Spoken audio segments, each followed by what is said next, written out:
Vous êtes célibataire malgré que vous soyez un homme génial, que vous faites plein de choses pour rencontrer des femmes, mais ça n'arrive pas. Ça n'arrive pas. Alors ok, vous n'êtes peut-être pas le mec le plus beau gosse de la Terre, mais vous avez des charmes, et votre entourage vous dit que vous cochez les cases, que vous avez tout pour plaire. Alors comment expliquer qu'on puisse jouir d'une belle intelligence, être même brillant dans son travail, et ne pas réussir à aborder et séduire les femmes qui nous font vraiment vibrer, parce qu'avec les femmes qui ne vous plaisent pas, ça je le sais, c'est facile. Vous êtes vous-même, vous êtes détaché, bizarrement la fille devient facilement accro. Alors du coup, est-ce que c'est ça la solution? Est-ce que il faut éviter de s'attacher? Faut-il s'en foutre un peu des rencontres amoureuses? Je vous explique tout dans cette vidéo. Alors dans une situation de drague, un homme généralement audacieux, qui ose se lancer, et qui s'en fout un petit peu des conséquences de ce qu'il va faire ou de ce qu'il va dire, c'est vrai, cet homme-là a beaucoup plus de chances d'être drôle, d'être perçu comme quelqu'un d'attirant. C'est généralement assez déstabilisant, il faut le dire pour une femme, de voir un homme, de voir quelqu'un s'assumer tellement, être tellement authentiquement lui-même qu'il n'a pas peur de cliver, qu'il n'a pas peur de susciter des réactions, même si ce sont des réactions de rejet. Et je répète régulièrement, moi, à mes élèves, que les femmes sont irrésistiblement attirées par des hommes qui n'ont pas peur de déplaire. Et je pense que vous connaissez un homme comme ça. On connaît tous un homme comme ça, pas forcément plus beau, plus intelligent que la moyenne, pas forcément plus beau que vous, qui arrive, lui, contrairement à vous, à ne pas trop se soucier de ce que les femmes vont penser de lui, dans une certaine mesure, hein, bien entendu, il ne faut pas abuser, et donc qui a des résultats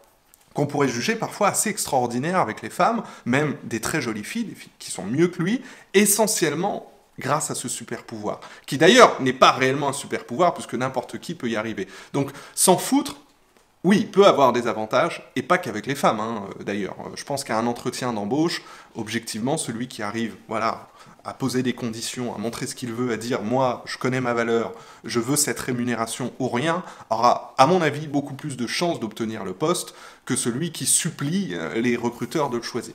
Voilà. Alors, je vais quand même faire un petit disclaimer et pas des moindres. Ici, quand je parle de je m'en foutisme, je ne parle pas du bad boy. Le bad boy, c'est vrai qu'il maîtrise l'art de s'en foutre à la perfection, mais il est aussi, le bad boy, arrogant. Il est coupé de ses émotions, il est indifférent, il ghoste, il est irrespectueux. C'est un je m'en foutisme toxique qui nuit, qui fait du mal aux autres, qui fait du mal aux femmes sur son passage. Alors que dans la réalité, messieurs, il est tout à fait possible de se détacher de l'opinion des femmes, être, c'est-à-dire un peu plus je m'en foutiste, et tout de même respecter la gente féminine, en restant quelqu'un de cordial, quelqu'un de fiable, quelqu'un qui dit qu'il va faire quelque chose et qu'il le fera, quelqu'un qui tient parole, quelqu'un de rassurant, malgré tout vis-à-vis des femmes. Alors justement, comment on développe, c'est la question, ce je m'en foutisme, sans tomber dans la caricature du bad boy ou manquer de respect?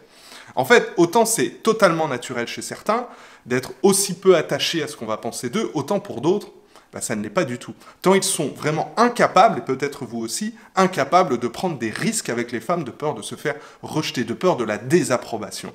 Et donc c'est vraiment le Graal, généralement, d'activer, vous savez, ce je m'en foutisme charismatique, celui qui vous rendra attirant. Et ce je m'en foutisme-là, il se cultive, il se travaille sur le long terme, et pas n'importe comment. Alors après, il y a deux écoles pour travailler ça. Il y a d'abord celle des coachs en séduction qui vous aideront à faire croire aux femmes, écoutez bien, à faire croire aux femmes, j'insiste sur les mots, que vous avez de l'assurance, que vous êtes plus confiant que vous ne l'êtes vraiment. Grâce à ce qu'on appelle un faux self, j'ai déjà fait des vidéos là-dessus, à un masque social, grâce à des techniques de drague, une série de phrases, voilà, apprises par cœur, ça revient d'une certaine façon à simuler l'assurance, à feindre le détachement, à faire mine de ne pas être intéressé au lieu d'incarner réellement ce je m'en foutisme et ce détachement. Au lieu de gérer finalement votre attachement et les émotions qui vont avec les femmes qui vous plaisent vraiment et qui vous font vibrer. Et donc ça pose plusieurs problèmes. Un, quand vous suivez cette école-là, que vous suivez cette stratégie de feindre le détachement, déjà, vous jouez un rôle qui n'est pas vous. D'accord? Donc, ça accroît le stress et la fille sent l'imposture. Et en plus, généralement, ça peut donner des résultats sur une période très très courte, mais chasser le naturel, il revient au galop, vous ne pourrez pas assurer le suivi de la relation en jouant ce rôle-là éternellement. Bref, ça marche pas très bien. La deuxième école, c'est celle que moi je prône dans mon académie, et celle qui consiste en fait à faire un travail en profondeur, d'opérer une transformation efficace qui va de l'intérieur vers l'extérieur, dans l'optique de partir en quête de sa propre approbation, dans l'optique de se respecter davantage, de réussir à être cet homme qui ne flanche pas dans l'affirmation de sa personnalité face aux femmes qui l'intéressent, face généralement aux jolies filles, aux femmes qui nous plaisent beaucoup. Cet homme qui arrive, malgré tout, à rester fidèle à lui-même, et qui se fiche un peu de ce qui arrive quand il exprime vraiment qui il est, ses valeurs, sa personnalité.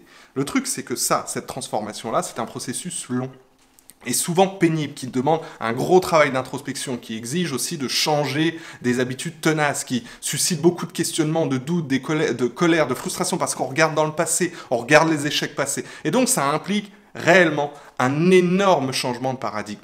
C'est-à-dire que il faut changer complètement d'état d'esprit, faire plus attention à soi, et au lieu de s'inquiéter de savoir si on va plaire à une femme qu'on va rencontrer, il faut davantage se demander si elle nous plaira. Au lieu de se sentir obligé de l'impressionner, cette femme, il faut se demander si elle nous plaît. Au lieu de rester sans voix en se demandant ce qu'on pourrait bien dire pour qu'elle nous aime, pour qu'elle nous apprécie, au contraire, durant une conversation, on peut garder le silence en se demandant ce qu'elle va bien pouvoir dire, elle, pour alimenter la conversation et pour nous séduire. Au lieu de tourner en rond en attendant qu'elle nous appelle, il faut s'occuper, il faut faire des choses, parce que vous avez une vie remplie, au lieu d'attendre son coup de fil, au lieu de s'inquiéter, au lieu de vous inquiéter de savoir si vous êtes assez grand, assez beau, assez bien pour elle, etc., vous pouvez vous demander simplement si elle est assez bien pour vous, si elle répond à vos critères et à vos standards. Au lieu de vous prendre la tête pour organiser le rendez-vous parfait, vous pouvez vous dire que une femme qui vous aime n'a pas besoin d'un rendez-vous parfait, que vous pouvez faire ça. Au lieu de chercher son approbation, vous pouvez décider ou non d'accorder la vôtre. D'accord ? Au lieu d'être bouleversé si elle ne veut pas de vous, vous pouvez vous dire que vous serez très bien sans elle. Vous voyez ? Donc dans un premier temps, faire ce changement de paradigme, pour penser comme ça peut sembler totalement contre nature, totalement contre-habituel, voire carrément égoïste. Mais ça ne l'est pas. Ça n'est pas égoïste. C'est simplement ne plus être dépendant du regard des femmes. Et c'est ça, être séduisant. Voilà. J'espère que cette vidéo vous a plu. N'hésitez pas à commenter si vous voulez réagir, partager la vidéo à vos amis célibataires. Il y a le lien de ma formation gratuite dans la description. Une formation conçue pour les introvertis qui veulent sortir du célibat et travailler sur eux en même temps. En attendant, je vous dis à bientôt et à la semaine prochaine pour une nouvelle vidéo. Ciao.